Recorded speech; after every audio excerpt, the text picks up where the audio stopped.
Hi friends, ఈరోజు నేను బొప్పాసికాయ ఉల్లి ముద్ద కూర ఎలా చేసుకోవాలో చూపిస్తానండి. అలాగే ఈ ఉల్లిపాయలు, ఎండుమిర్చి, ధనియాలు, అల్లం, వెల్లుల్లి, జీలకర్ర ఇవి అన్నీ గ్రైండర్ జార్లో వేసుకొని మెత్తగా మనం గ్రైండర్ చేస్తామండి. దాన్నే మనం ఉల్లి ముద్ద అని అంటామండి. అన్నీ మనం గ్రైండర్ జార్లో వేసామండి. ఇప్పుడు మెత్తగా చేస్తాం. బొప్పాసికాయని ఈ విధంగా చిన్న ముక్కలుగా తరుక్కున్నాం. తరిగిన ముక్కల్ని పాన్లో వేసుకుంటామండి. సరిపడినంత ఉప్పు వేసుకుంటాము. ఈ విధంగానే కొంచెం నీళ్లు పోస్తామండి.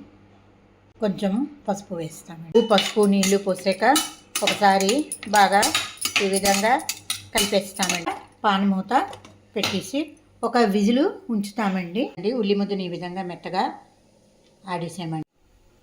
పోపు ఎర్రగా వేగింది కదండి, ఇందులోని ఈ ఆడించిన ఉల్లి ముద్దను వేస్తామండి.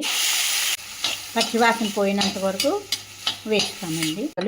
చూడండి ఎంత చక్కగా ఈ ఉడికిన బొప్పాసి ముక్కలు వేస్తామండి. కొంచెం నీళ్లు పోసి బాగా కలిపిన తర్వాత ఈ విధంగా ఒక 5 minutes మూత పెట్టి ఉంచుకుంటామండి. బొప్పాసికాయ ఉల్లి ముద్ద రెడీ.